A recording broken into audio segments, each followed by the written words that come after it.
Bienvenidos a la clase de reacciones químicas. En esta clase vamos a estar viendo los conceptos teóricos necesarios para hacer los ejercicios, pero bueno, también un poco entender qué es lo que estamos haciendo. En principio tenemos que distinguir entre dos tipos de cambios, los cambios físicos y los cambios químicos. Empecemos por esta distinción.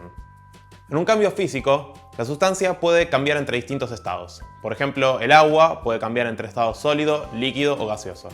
Pero sigue siendo agua, es decir, sus moléculas siguen estando compuestas por un átomo de oxígeno y dos átomos de hidrógeno.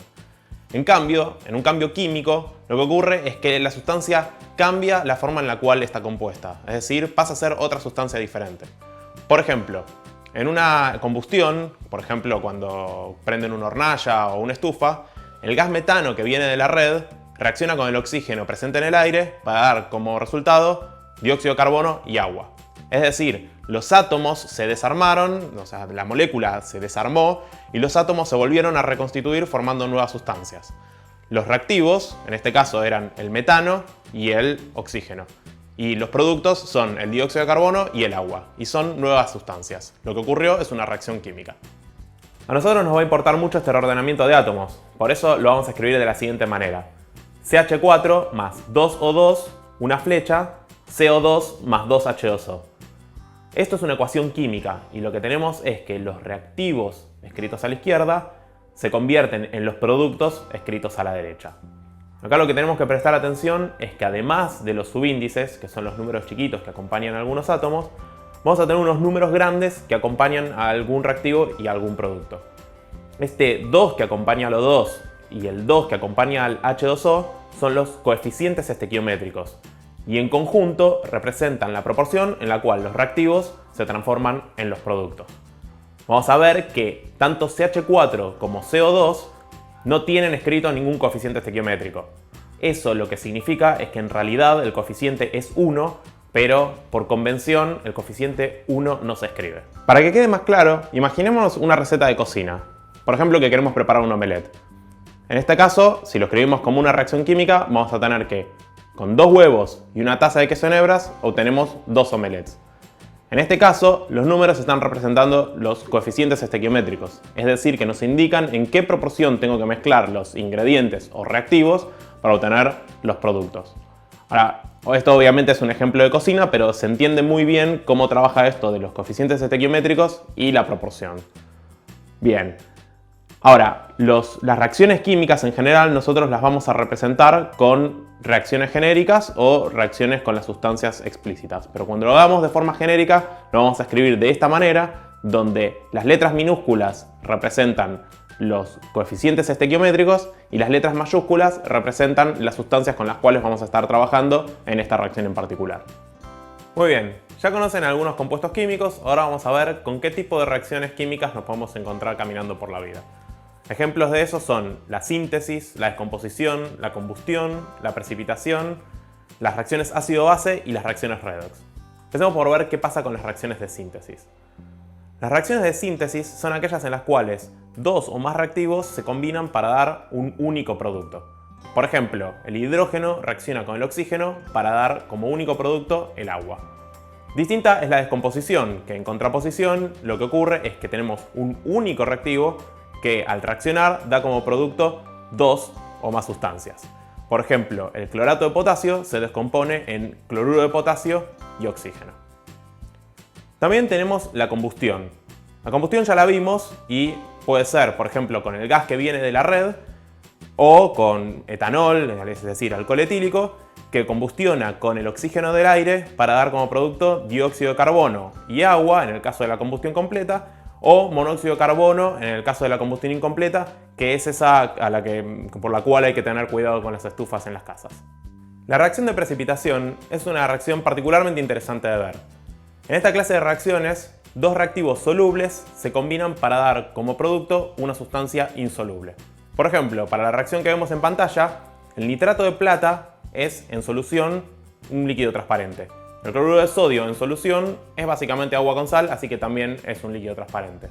Pero cuando los mezclo se forma cloruro de plata y eso es insoluble, entonces la solución lo que va a pasar es que se va a volver opaca y va a aparecer un precipitado blancuzco. Después tenemos las reacciones ácido-base.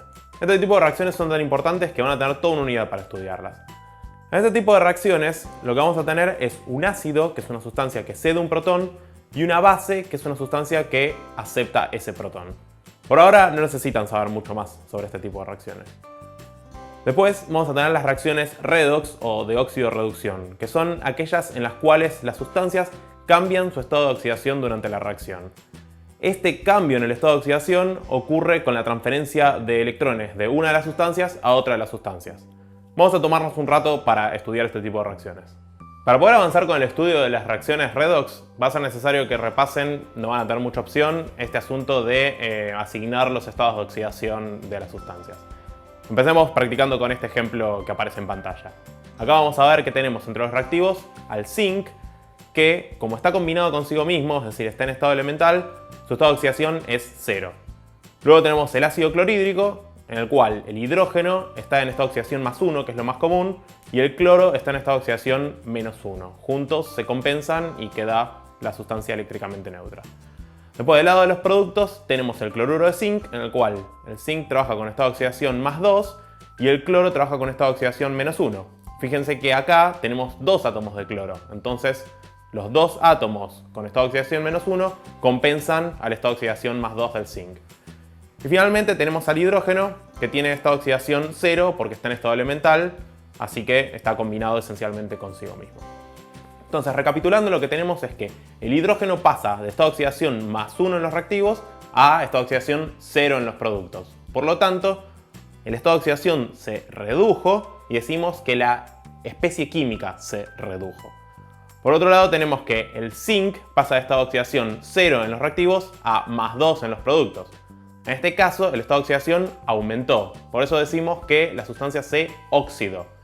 Es importante destacar que en todas las reacciones óxido-reducción siempre va a haber una sustancia que se está oxidando y una sustancia que se está reduciendo. No puede pasar una cosa si no pasa la otra.